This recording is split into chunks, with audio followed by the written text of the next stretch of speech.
So if you read the title of this video, this is going to be a very heavy video. And you don't have to watch it. You don't have to watch it if you don't want to. This is just a video for me because I am coping through this. Because this is the very first time that I lost a member of my family that has been close to me. Thunder has been my pet for 15 years. That is more than half of my life. And unfortunately, life decided to play its part, and it was his time. It's not something that I didn't see coming. I knew it was coming. But at age 15, he decided to, it's not really his decision, it was out of his control. But his body started to deteriorate, his health started to deteriorate, and he just wasn't happy. And it's my job the only power that I have in this situation is to either let him suffer or end his suffering. And I chose the latter. I had to put him down, and he's only been gone for 3 days, and I miss him now more than ever. And I think that's going to be a continuous theme that I'm going to have for a while, is me missing my best friend. Because now all I have left are memories of him. And things that belong to him, like his bed, his food bowl, his blanket, his toys. But he's not there. And I'm going to try my best not to get too emotional. I think I already cried enough. I've cried on Saturday, I've cried Sunday, Monday, and we're on Tuesday. And I'm going to try not to cry because that's not what I really want to do. Not on this channel. He meant so much to me and my mom and this family that we weren't ready for it. None of us were ready for it. I don't think anyone can be ready for an event like this, where you are burdened with the tough decision to end your dog's suffering or to continue to let him suffer. And 15 years is a long time. Thunder living 15 years, that's honestly a lot more than what other people can say. Some dogs live for 3 or 4 years. I'm appreciative with the time that I had, because not everyone can say that they had a dog live with them for most of their childhood into adulthood. I'm very lucky to have had him for that long, which makes this loss all the more painful. Because now I have to keep reminding myself that he's not here. That he's never going to be here anymore. And that sucks. That really sucks. Because I loved him so much. And he means so much to me. But that's life. That is the role that everyone plays at some point, is dying and living.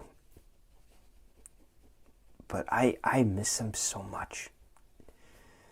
He was a really smart dog. He was a lot smarter than a lot of my family would give him credit for. He would figure out how to open the door. He knew how to sit, shake, lay down. He knew tricks. He understood. It seemed like he understood what I was saying. Like, I would tell him to stop, and he will stop. I would tell him to not come in here. He would understand.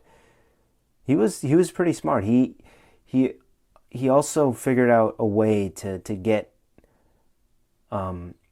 candy out of your pocket. Like, if your pants was laying on the floor, he was very intuitive, to the point where he would try to take out the candy so he can eat it. It happened to my dad's pants, and he was like, I couldn't figure out what he was doing, but he was trying to get my dad's peanut butter candy out of his pocket, and he almost succeeded until I caught on. But he was an awesome dog. He was the very first boy dog that we got. Before him, it was always just girls, but he was the very first boy that we had, and he didn't like to play, but he liked to be with you. He liked to cuddle. He liked to just be. He liked to be with you. And my mom, he was a mama's boy. He loved to be with my mom because my mom adopted him. So he's always with my mom. Whenever I come home from work or school, he would be with my mom. He'd be laying down on the bed watching TV with her. So now I have to come home and he's not there, which is just such an empty feeling of just having something missing. And that's just how loss is. That's why they call it loss, because it's a lost. When something dies, it's like a part of you dies with it. And with Thunder, it was my whole childhood. It was my whole upbringing. It was a piece of history. And he was kind of there. He was always there.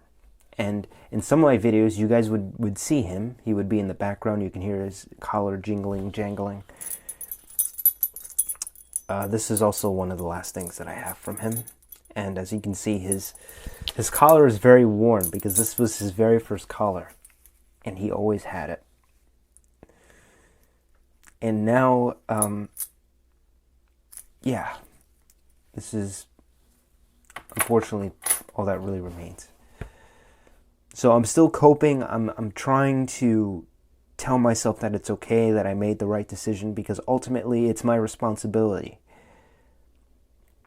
I believe that I made the right choice, but it still hurts. It hurts a lot that this happened, but at the same time, it's life.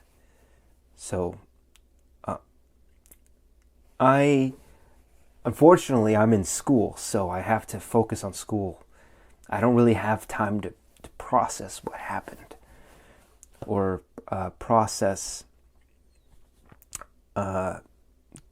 give myself time to grieve. But essentially, I'm trying to accept the fact that I had to put him to sleep so he wouldn't suffer anymore. And I gave him a pretty damn good life. 15 years, that's a long time. And I'm appreciative. I'm very appreciative that I was at least able to spend his last birthday, which is 2 days before mine.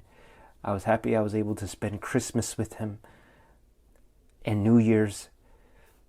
I'm thankful. So, that's all I'm really going to say for this video. I hope everyone is doing well. See ya.